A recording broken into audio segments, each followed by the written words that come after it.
ANTAC, especialista em regulação. 5 estratégias para uma discursiva nota 10.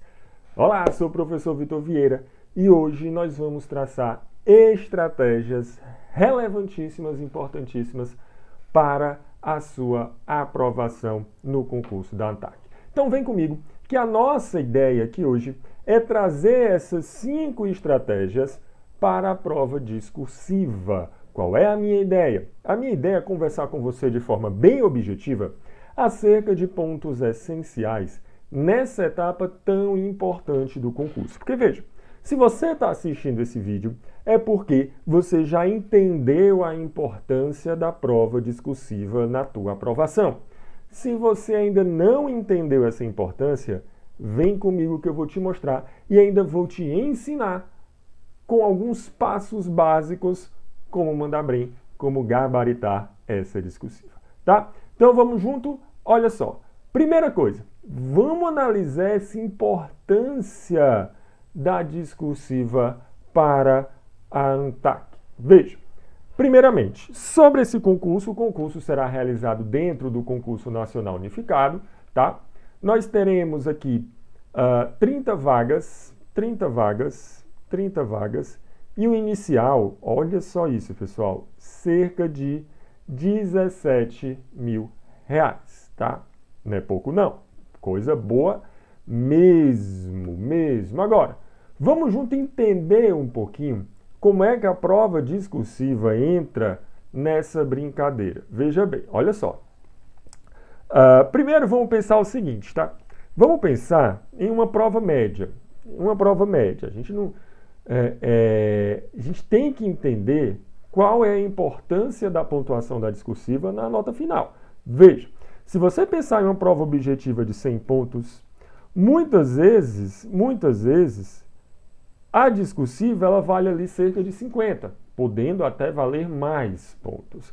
Aí você pensa, então quer dizer que quando a prova discursiva vale 50 e a objetiva vale 100, minha nota final 150, a discursiva vai ser o quê? 30%, um terço. Não. Por quê?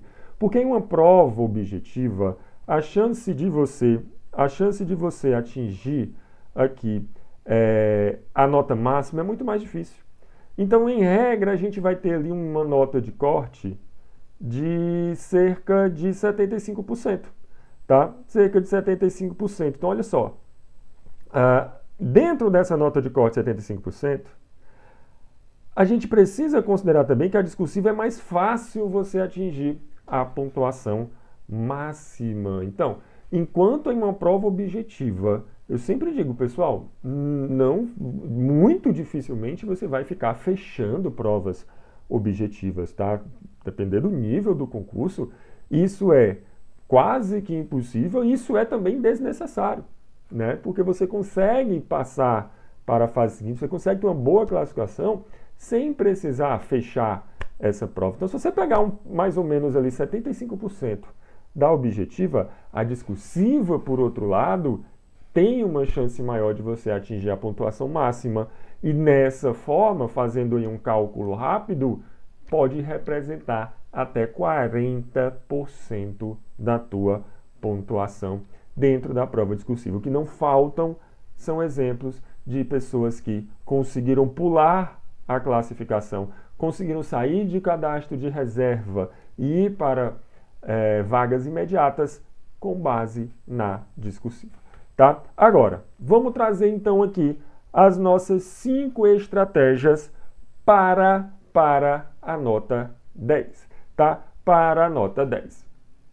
5 estratégias para nota 10 na discursiva. Então vamos lá. Primeira coisa, precisamos conhecer os critérios da banca. Ora, se estamos falando do Concurso Nacional Unificado, nós já temos aqui a banca definida. A SES Gran Rio vai fazer essa prova e a gente já precisa entender quais são os critérios que ela utiliza na prova discursiva. Então olha aí para essa tabelinha, tá? O que é que a gente tem? Primeiro, em regra, ela traz aqui essa divisão em que 30% da pontuação diz respeito à adequação ao tema. Tá? Ou seja, é o conteúdo mesmo, tá? É o conteúdo mesmo, propriamente dito, conteúdo técnico sobre aquele ponto, ou seja, representa 30% da tua pontuação. E os outros 70%? 20% vem de adequação ao tipo de texto. Opa, ao tipo de texto? Como assim? Pedir uma dissertação? Pedir um texto mais expositivo, mais argumentativo? Eu preciso entender. É um estudo de caso? Eu tenho que fazer um texto adequado ao comando da questão, tá? O que mais? Emprego apropriado de mecanismos de coesão. Cara, a coesão é importantíssima. Por quê? Porque a coesão, quando eu falo de um texto dissertativo, esse texto ele tem que ter uma lógica. Você precisa ler do começo ao fim de forma lógica, de forma sequencial. E a gente vai mostrar como é que você vai preparar o teu texto nesse sentido, tá? Capacidade de selecionar, organizar e relacionar de forma coerente argumentos. Dentro desse mesmo sentido, aqui eu misturo, eu preciso entender, ó, pegar esse argumento A e levar até o ponto B. Como é que eu faço uma ligação entre o argumento A, o argumento B e o argumento C para fazer isso como um texto só? Isso é importante na minha nota final, tá? O que mais? Pleno domínio da modalidade escrita na norma padrão. Ou seja, adequação, vocabulário, ortografia, morfologia, sintaxe, de concordância, de regência, colocação. Então percebam a importância das técnicas das discursivas para eu mandar bem numa prova como essa. Então, primeiro, fuja do zero. Ou seja, como é que eu posso zerar aqui uma prova? Se eu fugir do tema, tá? Perguntou A, eu respondi Z. Zera a tua prova, nem vai corrigir. Fuga do tipo do texto, tá? Se eu identificar por meio de assinatura ou qualquer outro dado mais pessoal, e se for escrita a lápis, em parte ou na totalidade, por favor, caderno final apenas de caneta. E aí percebam que essa nota final ela é calculada, né, com base exatamente nos aspectos indicados, só que eu vou descontando também erros. Eu pego esses aspectos, somo e a partir dali eu vou descontando erros de acordo com o número de linhas que eu escrevi. Então, primeira estratégia é conhecer os critérios, é saber as regras do jogo, saber como eu vou encaminhar aqui a minha resposta de acordo com os critérios exigidos pela banca. Tá? Segundo ponto é impessoalidade. Em um texto ali dissertativo, argumentativo, eu não estou dando minha opinião. Não estou. Eu preciso ser impessoal. E aí, dentro dessa impessoalidade, a gente vai ter, olha só, algumas estratégias para a construção de frases impessoais. Então, primeiro, utilizar o sujeito indeterminado. Como é que eu faço isso? Ora, eu não vou ficar utilizando, olha, eu acho que, não, debate-se a importância da transparência nas ações administrativas. Quem debate? Não sei, estão debatendo, né? Debates, tá? Sujeito indeterminado. Verbo no infinitivo. Implementar boas práticas administrativas contribui para a melhoria dos serviços públicos. Veja, eu deixei a coisa impessoal, porque eu coloquei esse implementar, e aí eu não identifiquei isso com nenhum agente, tá? O agente oculto, vale ressaltar a relevância do princípio da impessoalidade, tá? Então não estou dizendo assim, eu ressalto a importância, não, vale ressaltar, tá? O agente está oculto. Voz passiva, direito dos servidores públicos são protegidos pela legislação específica, né? Sujeito inanimado, trazer esse sujeito, por exemplo, o Estatuto do Servidor define, a Constituição Federal, a jurisprudência dos tribunais. Então, o seu texto ele precisa ser impessoal, tá? Impessoal. E aí, olha só, a grande sacada aqui vai ser essa divisão da tua resposta. Olha só. O parágrafo vai ser dividido em 3 partes. E essa vai ser a técnica que a gente vai utilizar aqui. Primeiramente, eu vou apresentar o aspecto. Ou seja, eu já vou deixar claro para o enunciador o que é que eu estou tratando naquele parágrafo, tá? Posso até copiar parte do aspecto para fazer a introdução e dizer, olha, meu queridão, eu estou falando sobre isso aqui, tá? Eu vou começar a falar sobre isso. E por que que isso é tão importante? Só uma observação aqui. Quando a gente fala da correção, a gente está olhando para um espelho, o examinador está olhando para o espelho, ele quer saber se aquilo que está no espelho você escreveu. Então, quando eu mostro o que eu estou escrevendo, ele já identifica no espelho. Fica mais fácil, tá? E aí eu vou começar a utilizar os argumentos, tá? Eu vou responder por meio de definição, explicação, exemplificação, citação, tá? Utilizando pelo menos um argumento. Preciso fazer um encerramento, ou seja, como se fosse ali uma conclusão? Não necessariamente. O que eu tenho que ter é esse argumento. A depender da questão, a depender da minha quantidade de linhas, a depender do argumento que eu estou utilizando, eu vou ou não fazer esse encerramento, tá? E tudo isso ligado por esses elementos de ligação. Elementos de ligação. Quer ver? Vamos para a prática.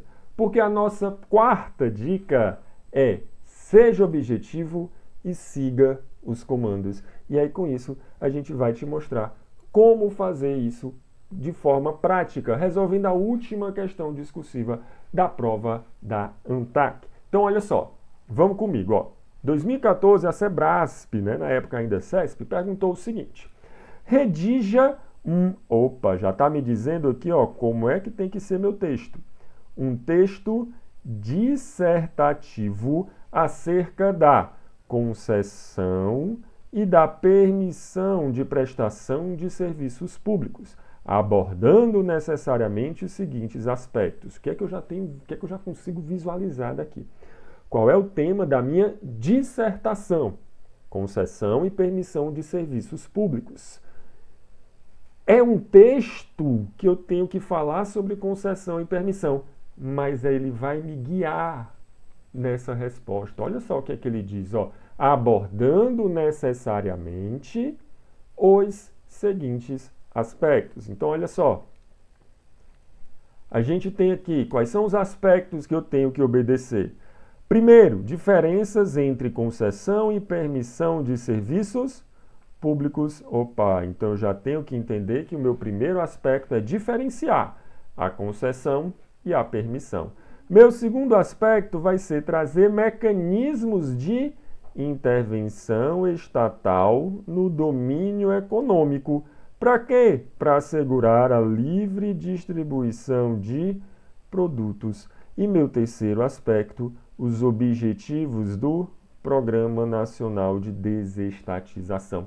Identificar os aspectos, mais uma vez, é um texto dissertativo, então eu não preciso ficar separando, tá? Item A, item B, item C. Não, é um texto. Só que eu preciso demonstrar em cada parágrafo sobre o que é que eu estou falando. Ah, quantos parágrafos eu vou utilizar? Depende. Depende de quê? Depende do tamanho dessa resposta, né, o tamanho desse aspecto, a importância desse aspecto e, principalmente, depende da minha quantidade de linhas. Por exemplo, esse aspecto 1 e o aspecto 2 são aspectos que eu posso fazer. Eu poderia ter uma dissertação só sobre esse primeiro aspecto ou só sobre o segundo aspecto, tá? Então, eu tenho que entender a quantidade de linhas que eu tenho à disposição para, a partir daí, fazer essa distribuição entre parágrafos. O que é importante você fazer quando você se deparar com isso aqui? Faça um rascunho. Quando eu falo de rascunho, é fazer o esqueleto da dissertação. E dentro desse esqueleto, você já mostra lá. Aspecto 1. O que é que eu lembrei sobre concessão e permissão de serviços públicos? O que é que eu estou lembrando sobre isso? Tá? Aspecto 2, mecanismos. No aspecto 2 eu posso dividir em dois. Mecanismos de intervenção estatal, explicar quais são e qual é a importância desses mecanismos para assegurar a livre distribuição de produtos. E 3, objetivos do PND, de forma bem objetiva. Aí, a grande dificuldade, eu posso até saber de muita coisa aqui. Como é que eu coloco isso no papel? E aqui é que a gente quer te ajudar. Por exemplo, olha a sugestão de resposta com base aqui no que foi cobrado. Então, olha só. Primeiro parágrafo, eu vou responder o primeiro aspecto. Sempre naquela ideia de introduzir, argumentar, tudo isso ligado por elementos de ligação. Então, olha só. A concessão e a permissão de serviços públicos são formas de delegação da prestação de serviço público. Falei alguma coisa de novidade? Não, eu estou só introduzindo, tá? No entanto, olha o meu elemento de ligação. Estou dizendo, ó, as duas são formas de delegação, mas eu tenho diferenças significativas. O que é que o meu primeiro aspecto queria? As diferenças, perfeito. E aí eu começo, ó, na concessão, aí eu coloco as características da concessão. O contrato tem um prazo determinado e é formalizado por um contrato de concessão, oferecendo maior segurança jurídica. Além disso, mostrei para o examinador que eu estou continuando, nos termos da Lei Federal 8978 de 95, a concessão é realizada por concorrência ou diálogo competitivo. Só um parêntese aqui, tá? Quando a gente olha para essas formas de delegação e quando a gente olha aqui para a concessão, cuidado que você pode ter em algum momento aí uma anotação que diz assim, concessão, pá, concorrência. Só que desde da nova lei de licitações, né, a gente tem essa nova modalidade e essa nova modalidade também serve para a concessão. Então, concessão pode ser feita por meio de concorrência ou diálogo competitivo. Maravilha? Então, pode aparecer aí também esse diálogo competitivo. Isso vai ser importante aí para a tua resposta, tá? Sendo restrita a pessoas jurídicas ou consórcios de empresas. Maravilha. Então, falei aqui da natureza do contrato, falei aqui que ela é por meio de concorrência ou diálogo competitivo e que ela vai ser restrita a pessoas jurídicas ou consórcio de empresas. Pois bem, vamos agora para a permissão. Olha a minha elemento de ligação. Em contraste, ou seja, eu tinha uma ideia, agora eu estou apresentando outra ideia contrastante. Eu não estou querendo as diferenças, então estou trazendo aqui a diferença. A permissão é caracterizada por sua natureza precária, sendo formalizada por um contrato de adesão. Olha só, eu já trouxe aqui uma primeira diferença, né? Ó, é natureza precária, não tem uma segurança jurídica tão grande, e eu tenho aqui um contrato de adesão. Contrato de adesão, tá? Podendo ser revogada pelo poder público sem indenização. Sem indenização. Pois bem, aí ele vem, ó. Ademais, estou continuando aqui o raciocínio, tá? A permissão não especifica uma modalidade de licitação e pode ser concedida tanto a pessoas físicas quanto a pessoas jurídicas. Olha só, trouxe aqui em um parágrafo várias diferenças entre elas. Mais uma vez, Vitor, eu posso estruturar esse parágrafo de forma... Posso fazer 2 parágrafos aqui? Até pode, desde que você deixe bem claro que você continua falando sobre isso aqui, tá? Eu posso fazer de uma forma mais objetiva. Enquanto na concessão, olha o meu elemento de ligação, enquanto na concessão nós temos um contrato que oferece maior segurança jurídica, na permissão nós temos... Fica um pouco, porque eu fico o tempo todo, essa diferença. Enquanto um, a outra é assim. Enquanto... Não, pode ser. Só que dessa forma o texto acaba ficando pouco mais fluido, tá? Eu mostro a característica de um e digo, ó, por outro lado, esse outro é assim, né? Mostrei as diferenças. Primeiro aspecto, portanto, restou atendido. Vamos para frente. Qual vai ser o segundo aspecto? Ó, mecanismos de intervenção estatal no domínio econômico. Olha a sugestão. Vamos falar sobre esses mecanismos primeiro, tá? Então, ó, os mecanismos de intervenção estatal no domínio econômico são essenciais para assegurar, opa, faltou aqui um S, ó, assegurar a livre distribuição de produtos e a evitar práticas abusivas ou anticompetitivas. Estes mecanismos podem ser caracterizados em 3 formas principais: prestação de serviços públicos, intervenção direta e intervenção indireta. Olha aqui o detalhe.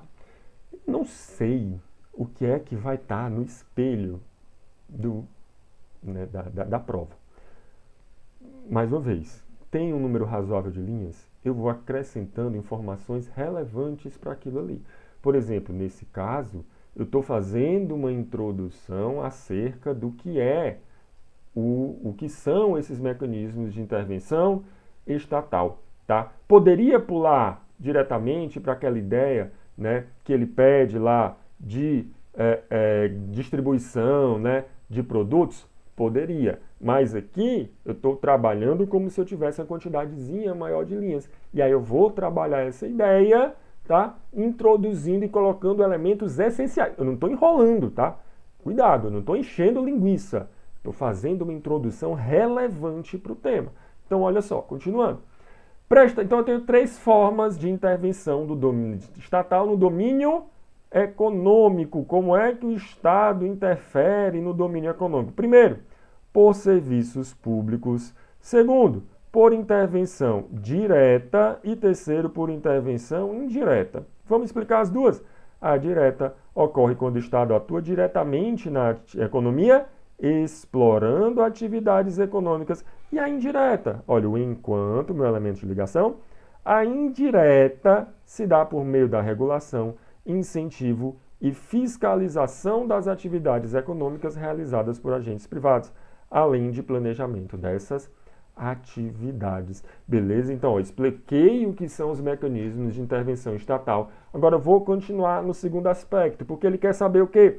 Como é que esses mecanismos garantem a distribuição adequada de produtos? Então, olha só. Para garantir a distribuição adequada dos produtos, olha o que é que ele quer, né? Então, já estou fazendo a introdução ao aspecto. O Estado pode adotar várias formas de intervenção. Entre elas, destacam-se, e aí eu faço aqui por meio de exemplos: repressão ao abuso econômico, tabelamento de preços em situação de emergência, prestação de serviço público, regulação de mercado, legislação antitruste e antimonopólio, subsídios e incentivos fiscais, controle de preço, legislação de proteção ao consumidor. Além disso, estou continuando a ideia, políticas de importação e exportação e a fiscalização e cumprimento da lei por órgãos reguladores são fundamentais. Traz a sardinha, tá?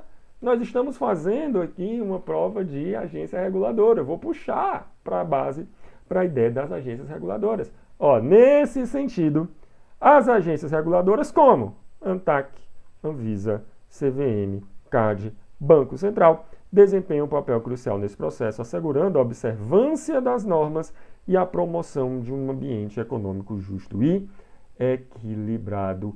Qual é o terceiro aspecto? Objetivos do PND. Então, por último, vale destacar os objetivos fundamentais do Programa Nacional de Desestatização, instituído pela Lei 9491 de 97. Vitor, e se a prova não me trouxer o número da lei?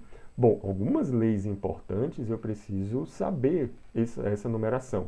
Mas se você não tiver certeza, não fique jogando coisa errada, aleatória, não, tá? Mas, na lei que trata sobre o programa, paciência. É melhor deixar em aberto do que jogar uma coisa totalmente equivocada. Aí vamos lá. Primeiro, vamos organizar esses objetivos, né? Então vamos lá, objetivos. Primeiro, reordenar a posição estratégica do Estado na economia, transferindo assim atividades para a iniciativa privada. Também reduzir a dívida pública CNA, as finanças do setor público. Ainda retomar investimentos em empresas e atividades privatizadas, com consequente modernização do parque industrial brasileiro, aumentando sua competitividade. Por último, visa permitir que o Estado se concentre em atividades prioritárias. Em suma, esses objetivos visam promover uma gestão mais eficiente e dinâmica da economia, alinhando-se com as necessidades de um mercado globalizado e competitivo. Vitor, pelo amor de Deus, eu esqueci disso aí. Olha só, esqueci. Chegou na hora da prova, eu olhei e disse, pelo amor de Deus, Programa Nacional de Desestatização. Objetivos desse programa eu não sei, não li essa lei. Cheguei na prova sem ler essa lei. O que é que eu faço? Olha o contexto. O contexto você precisa conhecer, tá? Por exemplo, quando a gente fala desse Programa Nacional de Desestatização, o que é desestatizar? Olha o que é que a palavra está me dizendo. Eu estou retirando do Estado. Olha esse ano, 1997. O que foi que aconteceu em 97? Privatizações. Essa ideia está muito ligada, eu preciso lembrar desse princípio, cara. Princípio da eficiência. Está tudo ligado. O direito administrativo ele é todo interligado. Porque olha só, quando eu estudo o princípio da eficiência, eu estudo que na Constituição Federal ele foi incluído pela Emenda Constitucional 19 de 1998. Nesse período da segunda metade da década de 90, a gente fala sobre essa busca por uma administração gerencial, que tem como seu objetivo principal esse estabelecimento de metas, de objetivos, de atingir um melhor serviço público para o cidadão. Com isso, o que é que vai acontecer? A gente vai ter aqui uma busca em melhorar o serviço público. Uma das formas é o quê? Desestatizar. Por quê? Porque ao desestatizar, o que é que eu faço? Eu digo, ó, iniciativa privada, tu toma conta melhor disso aqui do que eu. Tu vai modernizar isso aí. Eu digo, ó, já que tu tá tomando conta disso aí, agora eu consigo ficar mais tranquilo aqui no meu. Consigo priorizar atividades essenciais. Só nessa ideia, a gente já consegue ter aí alguns objetivos, né? Ó, reordenar a posição estratégica na economia, transferindo atividades para a iniciativa privada, reduzir dívida pública. Opa, estou vendendo, às vezes eu estou no prejuízo ali, estou reduzindo essa dívida pública. Tá? Retomar investimentos, permitir se concentre em atividades prioritárias, ou seja, uma gestão mais eficiente. Então perceba que com um conhecimento da Constituição, um conhecimento do princípio da eficiência, que tem tudo a ver com a agência reguladora, que é o tema aqui da prova, tá? Prova para a agência reguladora, preciso dar uma conhecida nisso aí, certo? Tem tudo a ver. A agência reguladora surge nesse contexto, eu jogo para a atividade privada, mas eu fico fiscalizando isso aqui, tá? Então eu posso jogar muitas coisas nessa ideia, ainda que eu esqueça os objetivos específicos da lei. Maravilha. Então percebam, objetivo, mostra o que eu vou responder, responde de forma coerente e coesa. Tá? Falta uma dica, nós demos 4. Quinta dica, baixe nosso e-book gratuito. Nós temos aí um e-book, link na descrição do vídeo, que você vai conferir estratégias bem detalhadas do que a gente vai trazer para vocês aqui nesses cursos. E conheça os nossos cursos, tá? Conheça nossos cursos. Nele a gente vai discutir critérios, vai trazer apostas para as discursivas, estratégias, o que a corretor busca, como é que eu vou responder, mesmo quando eu não sei muito sobre o assunto. Acabei de dar, né? Uma dica aqui de como a gente vai responder, mesmo que a gente não conheça o assunto específico. Provas de questões de provas anteriores, comentadas, detalhadas, nesse padrão que a gente utiliza, questões inéditas, videoaulas, tudo isso está nesses nossos cursos. Não deixem de conhecer. Beleza? É isso. Se você chegou até aqui, muito obrigado pela sua atenção. Estou sempre à disposição de vocês para ajudar no que for preciso. Vem com a gente na Científica. Grande abraço e até a próxima.